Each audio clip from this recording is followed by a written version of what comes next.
खुलुमबाय आंनि मुलुगनां बड' निउस चेनेल साफ्रोमबो नायगिरि बिथांमोननिसिम गोजोन फुंबिलिनि बयनिसिमबो गाहाम हामलायनाय जासिहरनाय जाबाय।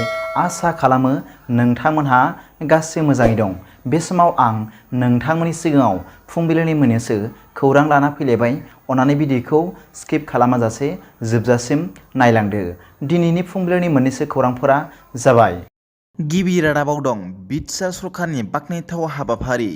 मख'नो गोनांदि बर' गोजोन गोरोबथा साननि ब्रैथि गोसोखां सान फालिनाय समाव क'क्राझारनि बड'फा कालचारेल कमप्लेक्सआव खुंनाय मोनसे फालिथायारि हाबाफारियाव बारग' NDFB केडारफोरनि सा 200 मुंख्लं नखरफोरनो साफ्रोमनोबो 5 लाख रांनि चेक राननाय जायो।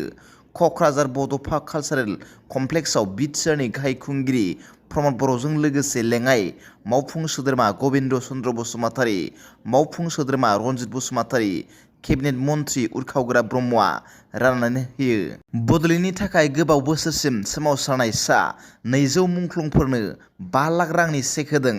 बे हाबाफारियाव बाहागो लाना BTRनि लेङाइ गाहाय मावफुं सोद्रोमा मानगोनां गबिन्द चन्द्र बसुमतारीया खौरांगिरिफोरनि सिगाङाव बुङो दि माखासे मुंख्लं सुबुंफोरा थालांनायफोरनोबो 5 लाख रांनि अनसुंथाइखौ होनो आसाम आरो भारत सरकारजों सावरायगासिनो दं होनना फोरमायो। लोगोसे बे हाबाफारियावनो BTRनि मानाव गेदेर मावफुं सोद्रोमा रनजित बसुमतारीया बुंबावो दि बर' हारिनि मुङाव साफ्रोमबो मुंख्लं जानाय बिथांमोननि मुङै मिउजियामजों लोगोसे मुंख्लं खाम्फा लुनो थांगासिनो दं होनना फोरमायबावो खौरांगिरिफोरनि सिगाङाव। नैथि रादाबाव दं मैया सुनिबाराव मोनसे मख'जाथाव अपारेसनाव आसामनि गसाइगावआव होबथाजानाय खमथाफुर लिबारेशन अर्गानाइजेशन एबा KLOजों सोमोन्दो थानाय सानै सांग्रां उदखारि सोद्रोमाफोरखौ हमनाय जादोंमोन। सानै हमजानाय सुबुंफोरा जाबाय रबिन्द्र बर्मन आरो प्रसेनजित बर्मन। सानैबो आसामनि क'क्राझार जिल्लानि बड'लेण्ड टेरिटरियेल रिजन एबा BTRनि सिङाव थानाय गसाइगाव सोहोरनि खक्सागुरि नैथि ब्लकनि थागिरि। पुलिस बिबानगिरिया फोरमायदोंमोन दि सानैनिफ्रायबो 5 किल'ग्रामसो लिरथायनि आखाइजों बानायनाय बेरफ्रुग्रा जब्द खालामनाय जादोंमोन। जानो हाथाव खहा जाय बिसोरनि PLखौ जाफुंसार महरै मावफुंनायनि फिथाइ महरै जानो हागौमोन। KLOनि सोद्रोमाफोरनि बावैसो सिगां गिखांनाया जिंगा सिखांदों। जर'खायै United liberation front of Assam एबा आलफा आरो मिरु आरो रायजो सोरखारनि मोनसे हानजानि गेजेराव थांनाय डिसेम्बराव सागान होजानाय जारिमिनारि गोजोन गोरोबथानि बिथिङाव।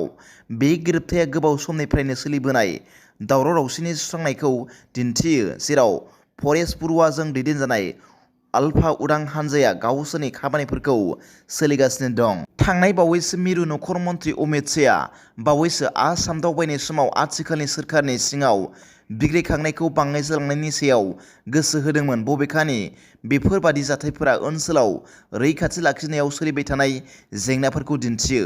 KLO मावथिफोरखौ हमनायाव रैखाथि गोहोफोरनि सांग्रां गसंथानाया रायजो राजानि रैखाथिनि थाखाय जाथावना खैफोदखौ होबथादोंमोन। जब्द खालामजानाय बेरफ्रुग्राया गावनि फोजोबस्रांग्रा गोहोजों सांग्रांथि आरो गोख्रों बिग्रायारि बेरेखा राहाफोरनि सोलिबाय थानाय गोनांथिखौ नोजोर होयो। थामथि रादाबाव दं ससियेल मिडियायाव गोसारनाय बर' बिजोंनि गुदि फरायसालिनि बिजाबाव गोरोन्थि फैनायखौ लानानै बर' थुनलाइ आफाद आरो दुलाराय बर' गुदि फोरोंगिरि गौथुमनि खौरांगिरि मेल। बे बिजाबखौ फोरोंगिरि गौथुमनि लेङाइ आफादगिरि बिमल मोसाहारिया ससियेल मिडियायाव नंखाय गोसारहोदों आरो बर'नि माहारियारि आफादफोरखौ नंखाय मुं सुदों। ससियेल मिडियायाव गोसारनाय बिजाबा 2021-22 इं मायथाइयावनो गोरोन्थि फैनायनि थाखाय बाहायालासे गारनानै दोननाय गोजाम बिजाब।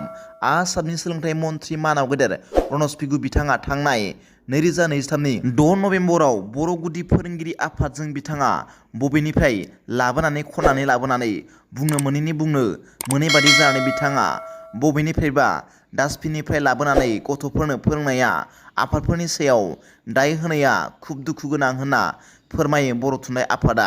बेनि थाखाय बिमल मोसाहारिया निमाहा बिनांगौ होननानै खौरांगिरि मेलनि गेजेरजों दाबि दैखांदों। बर' थुनलाइ आफादनि बारग' नेहाथारि नीलकान्त गयारीजों लोगोसे दुलाराय बर' गुदि फोरोंगिरि आफादनि लेङाइ आफादगिरि रथिन्द्र बसुमतारी आरो गाहाय नेहाथारि थानेश्वर ब्रह्ममोनहा।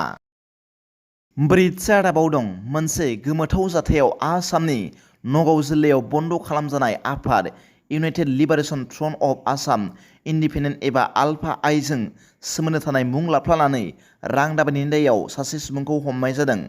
खौरां मोननाय बायदिब्ला हमजानाय सुबुंनि सिनायथिखौ रुपहि हाटनि गिहुआ सोलसोलिनि थागिरि फखर उद्दिन होनना मिथिनाय जादों। फखर उद्दिना अजद होनाय बायदिब्ला सासे गय फालांगिरि आब्दुल हासिमनिफ्राय नोगोद 50 लाख रां बिदोंमोन। बिथाङा रांखौ हराब्ला आब्दुल हासिमनि फिसाज्ला सानैखौ खहा खालामनो थाखाय हुमखिबो होदोंमोन होनना मिथिनो मोन्दों।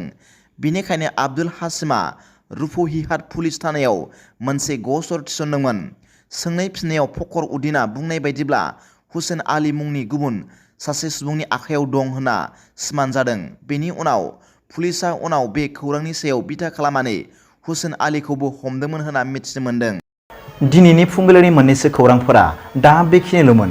भिडिअखौ मोजां मोनदोंब्ला आंनि बे मुलुगनां बड' निउस चेनेलखौ अन्नानै साबस्क्राइब खालाम आरो बेल आइकनआवबो थुनानै ला, जाहाथे आं गोदान निउस आपडेट लानानै फैब्ला नोंथांनियाव सिगांग्रो नटिफिकेसन सौहैयो।